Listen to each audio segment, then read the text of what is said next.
After attacking Pearl Harbor, Japan expected the United States to shrink from further conflict, estimating that our losses at Pearl Harbor had reduced us to a third-rate power. But Japanese Admiral Isoroku Yamamoto, who planned the attack on Pearl Harbor, who had been educated at Princeton University, warned that if the United States were not defeated within 6 months, Japan would lose the war. Japan, he said, would merely have awakened a sleeping giant. Americans united behind the battle cry, "Remember Pearl Harbor." Eager young men flocked to recruiting stations to enlist. 5 million volunteered for military service, and the selective service system expanded the draft and provided an additional 10 million men to meet the needs of the armed forces as America prepared to fight a two-ocean war. The military's work needs were so great that the Army Chief of Staff General George Marshall pushed for the formation of a Women's Auxiliary Army Corps, or WAC, W-A-A-C. Under this bill, women would serve in non-combat positions.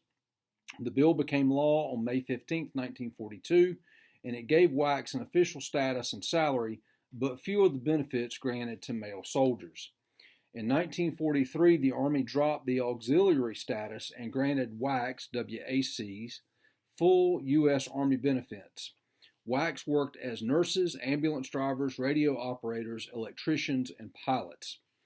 Minorities were still restricted to segregated units. Despite discrimination in the military, more than 300,000 Mexican Americans joined the armed forces, as did 1 million African Americans, 13,000 Chinese Americans, and 33,000 Japanese Americans, and 25,000 Native Americans. By February 1942, American industry had halted automobile production for private use. The war would impact all aspects of American life. Within weeks of the shutdown in production, the nation's automobile plants had retooled to produce tanks, planes, boats, and jeeps. Across the nation, factories were quickly converted to war production. Shipyards began producing warships at an amazing rate of one every 4 days. Many were concerned that the draft would strip factories of their workers, but they were wrong. By 1944, 18 million workers were laboring in war industries, nearly 3 times as many workers as were employed in 1941. More than 6 million of these new workers were women.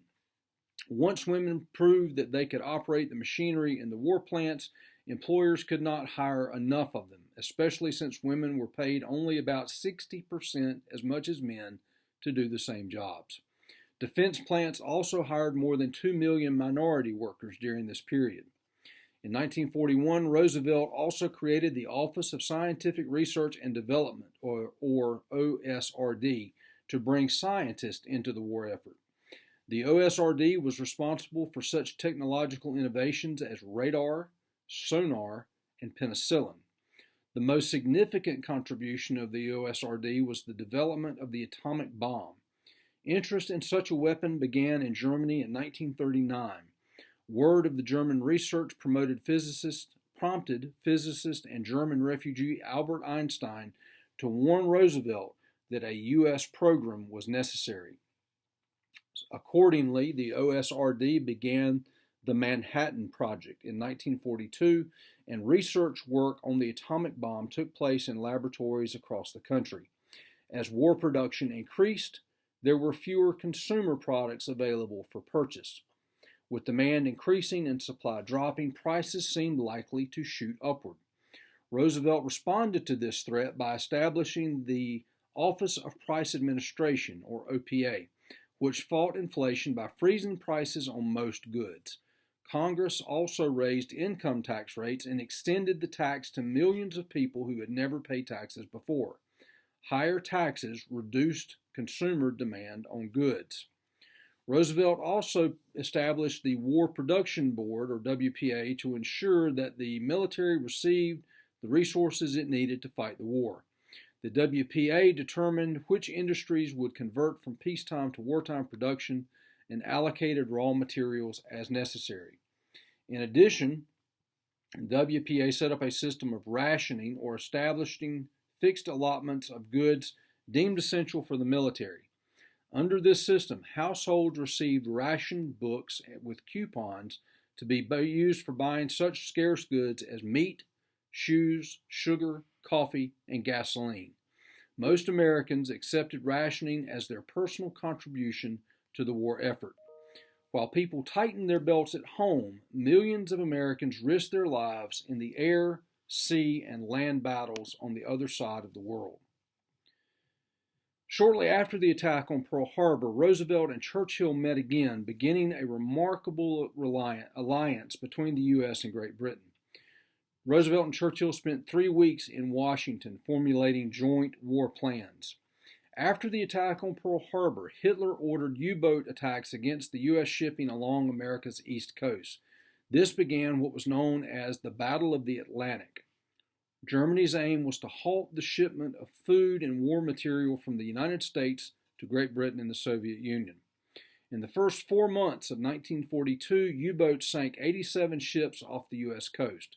7 months into the year, wolf packs had destroyed 681 Allied ships in the Atlantic. The Allies responded by reviving the convoy system invented during World War I. Convoys were escorted across the Atlantic by destroyers equipped with the new technologies of radar and sonar. This improved their ability to track German U-boats. The Allies were able to sink German U-boats faster than Germany could build them, and by 1943, German U-boat losses were reported as unbearable. By mid-1943, the Battle of the Atlantic had turned in favor of the Allies. And by the winter of 1943, the Allies began to see victories on land as well as at sea. Germany had been fighting the Soviet Union since June 1941.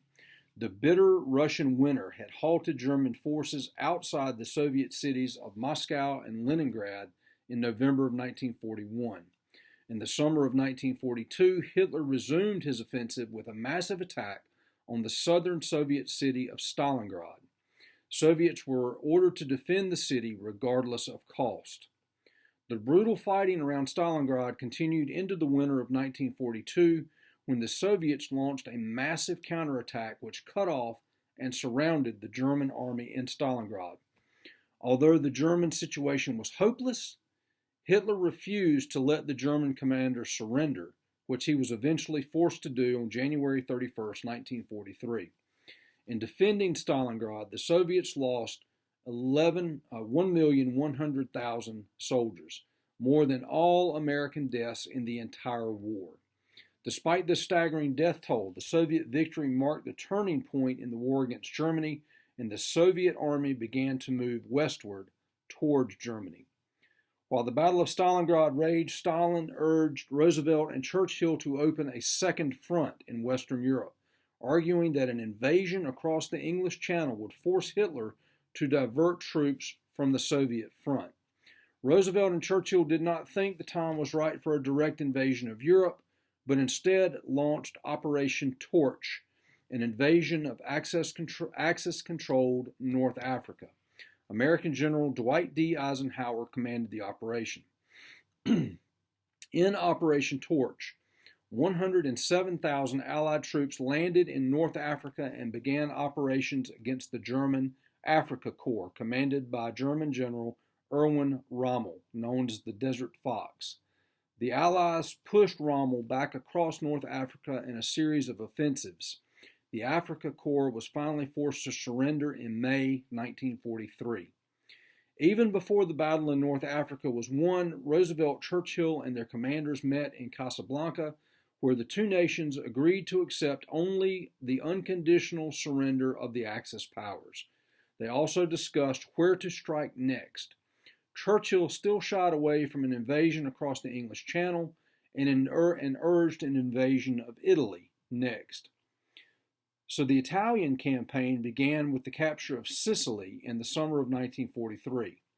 Stunned by their army's collapse, the Italian government forced Benito Mussolini to resign.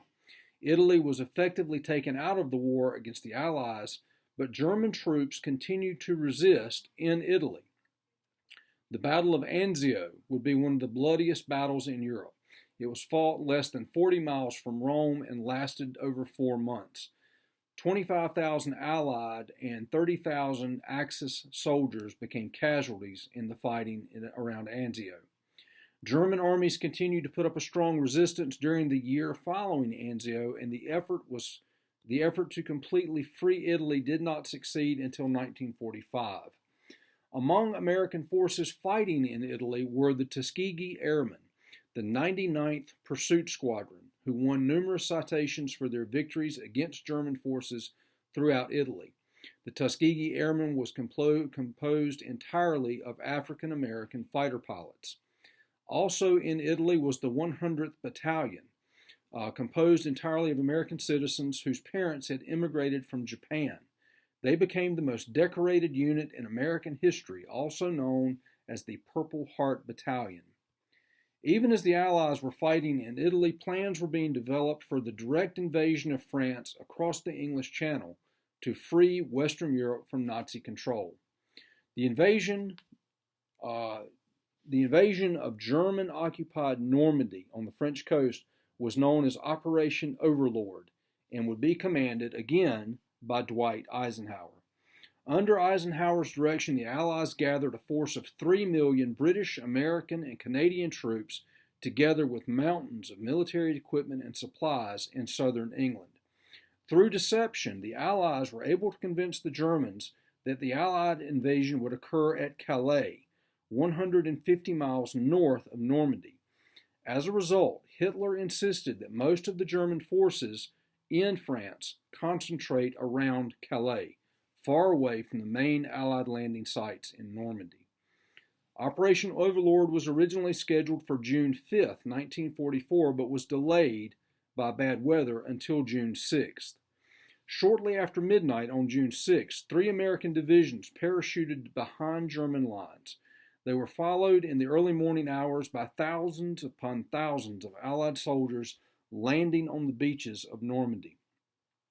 Despite a massive air and sea bombardment prior to the invasion, German resistance was still fierce, particularly at the American landing at Omaha Beach. Despite heavy casualties, the Allies held their beachheads and began to gain ground as they moved inland.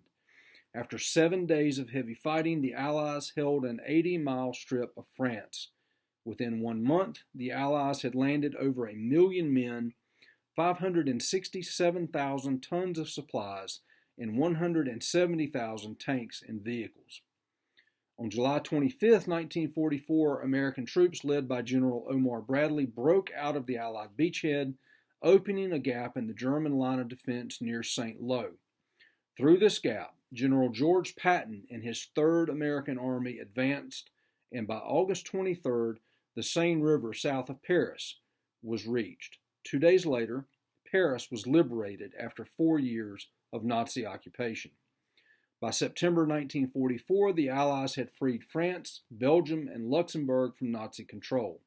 This good news helped elect FDR to an unprecedented 4th term as President of the United States in November 1944, along with his running mate, Harry S. Truman. In October 1944, Americans captured the first German town, Aachen. Hitler responded with a desperate last-gasp offensive, ordering troops to break through the Allied lines in the Ardennes forests and recaptured the Belgian port of Antwerp, which Hitler hoped would disrupt Allied supply lines. On December 16, 1944, under the cover of dense fog and poor weather, 8 German tank divisions broke through weak American defenses along an 80-mile front and threatened to split American and British forces in half. German tanks drove 60 miles deep into Allied territory, creating a bulge in the Allied lines that gave this desperate battle its name, the Battle of the Bulge. As the Germans swept westward, they captured 120 Americans near Malmedy. German SS troops herded the American prisoners into a field where they were mowed down with machine gun fire. The Battle of the Bulge raged for a month. When it was over, the Germans had been pushed back, and little seemed to have changed. In fact, events had taken a decisive turn. In the Battle of the Bulge, the Germans lost 120,000 troops, 600 tanks and assault guns, and 1,600 planes. The Battle of the Bulge cost Germany soldiers and weapons it could not replace, and after the Battle of the Bulge, the Nazis could do little but retreat. Meanwhile, Allied troops pressed eastward into the German homeland, and Soviet troops pushed westward across Poland towards Berlin. Soviet troops liberated the first Nazi death camps in July 1944. SS guards worked feverishly to destroy evidence of their crimes as Allied troops approached, but with little success. By April 25, 1945, the Soviet armies had stormed Berlin. In his underground headquarters, Adolf Hitler prepared for the end. On April 29th, he married longtime girlfriend Eva Braun. The next day, Hitler and Braun committed suicide. In accordance with Hitler's orders, the two bodies were carried outside, soaked with gasoline, and burned. 1 week later, Eisenhower accepted the unconditional surrender of the Third Reich. On May 8, 1945, the Allies celebrated VE Day, the day the war in Europe was over, Victory in Europe Day. Roosevelt never lived to see Hitler's defeat. On April 12, 1945, while posing for a portrait, he suffered a stroke and died. Harry S. Truman became the nation's 33rd president and faced the task of ending the nation's ongoing war with Japan. While the Allies had agreed that the defeat of Hitler was their first priority, America did not wait until VE Day to move against Japan. Fortunately, as we stated earlier, the Japanese attack on Pearl Harbor had missed America's submarines and aircraft carriers. With these weapons, America immediately carried the war to Japan in the Pacific. In the first 6 months after Pearl Harbor, Japan had conquered an empire that dwarfed the Third Reich. Japanese troops overran much of China and French Indochina, as well as the islands of the Dutch East Indies, Guam, Wake, and the Solomons, and countless other outposts in the Pacific, including 2 American islands in the Aleutian chain, which were part of Alaska. In the Philippines, 80,000 American and Filipino troops battled the Japanese under the command of General Douglas MacArthur. When these forces found themselves cut off on the Bataan Peninsula, Roosevelt ordered MacArthur to leave. On March 11, 1942, MacArthur left the Philippines, pledging to the many thousands he left behind, "I shall return." Thousands of MacArthur's men were captured and later died during the grueling Bataan Death March when they were moved overland on foot by their Japanese captors to prison camps. In the spring of 1942, the Allies began to turn the tide back against Japan. On April 18, 1942, Lieutenant Colonel James Doolittle led 16 American bombers on a raid on Tokyo, raising American morale and crushing that of the Japanese. In May 1942, we saw the Battle of the Coral Sea, where a U.S. fleet halted a Japanese invasion of Australia in a 5-day battle fought entirely by naval aircraft. Surface warships never fired a shot in this battle. The Battle of the Coral Sea was followed about a month later by the Battle of Midway, which was even more critical. America learned of a Japanese offensive against Midway by breaking Japan's secret code. A U.S. fleet led by Admiral Chester Nimitz destroyed 4 Japanese aircraft carriers and 250 planes, devastating the Japanese Navy. The carriers that Japan lost at Midway were the same carriers that had attacked Pearl Harbor. Midway was a turning point in the Pacific War, and from that point forward, the Allies began island hopping, winning territory back from Japan, island by island, moving ever closer across the Pacific to Japan itself. In August 1942, the Battle of Guadalcanal marked the first Allied offensive in the Pacific. 19,000 Allied troops stormed the island in the Solomon Island chain. By the time Japan abandoned Guadalcanal 6 months later, they called it the Island of Death. Guadalcanal marked Japan's first defeat on land, but not its last. The Allies continued island hopping across the Pacific toward Japan.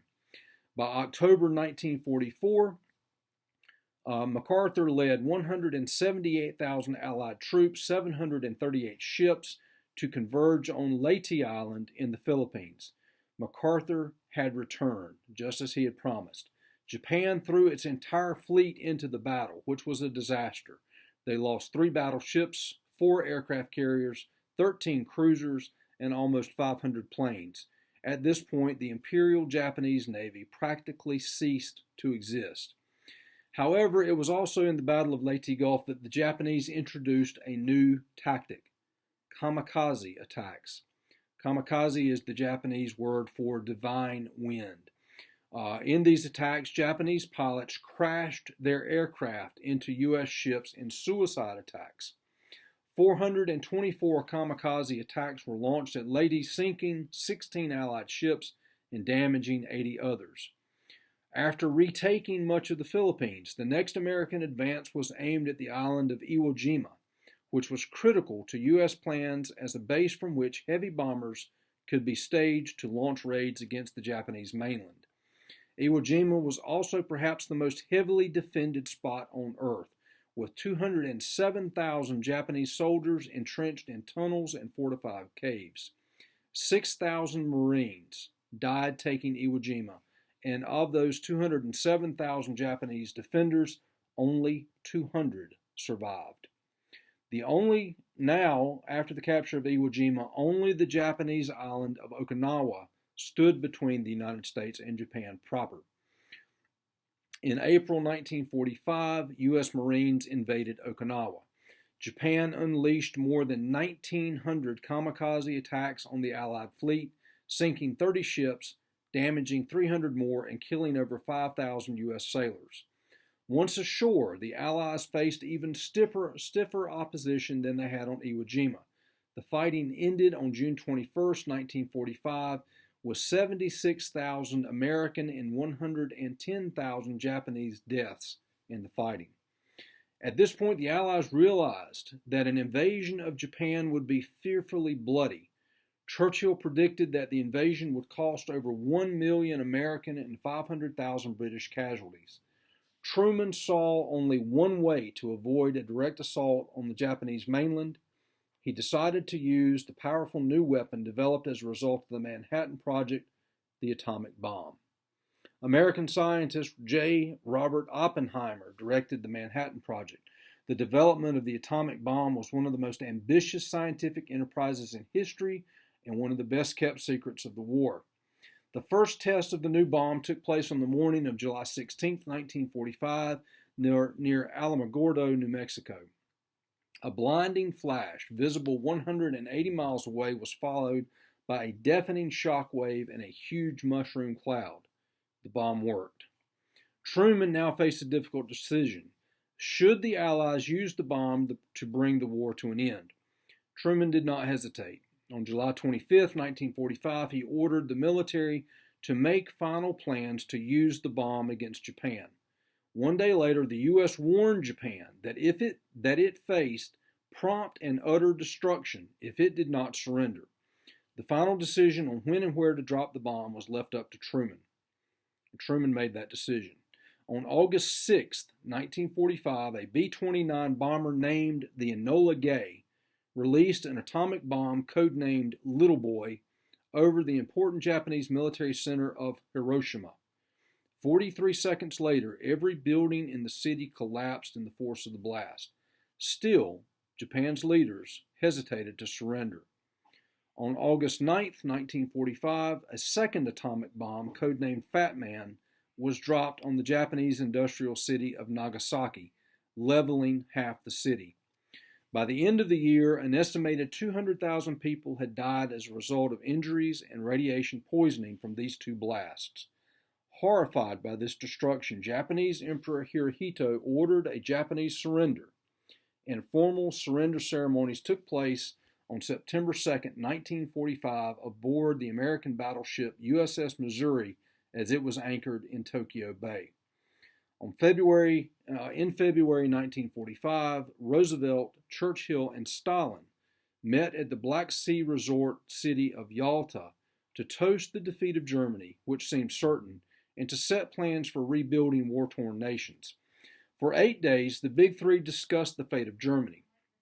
Stalin, whose country had been devastated by German forces, favored a harsh approach.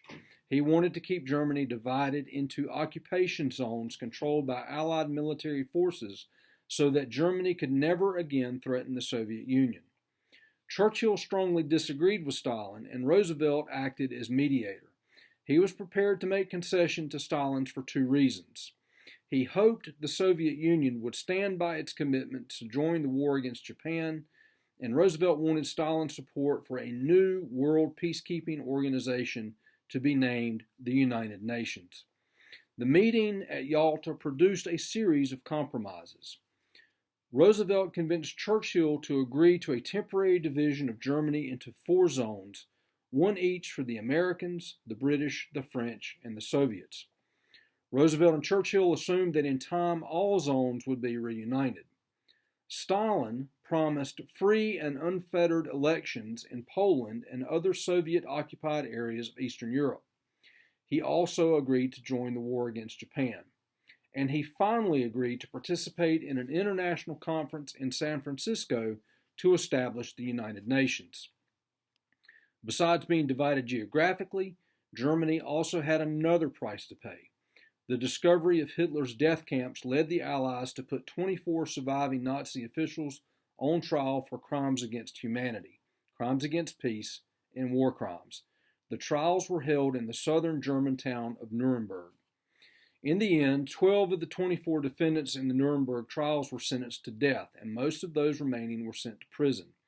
200 additional Nazis were also found guilty of war crimes. Still, many argued that the trials did not go far enough. The trials established an important principle. Individuals are responsible for their own actions, even if they were acting under orders, as many Nazis claimed they had been. The principle of individual responsibility became firmly entrenched in international law. Japan, after its surrender, was occupied by U.S. forces under the command of Douglas MacArthur. In the early years of the occupation, 1,100 Japanese were arrested and put on trial. 7, including Hideki Tojo, were sentenced to death. During the 7-year American occupation, MacArthur reshaped Japan's economy by introducing free market practices that led to a remarkable economic recovery. MacArthur also transformed Japan's government. He called for a new constitution that provided for women's suffrage and basic freedoms. To this day, the Japanese Constitution is known as the MacArthur Constitution, and many people maintain that while Japan might have lost the war, they have won the peace.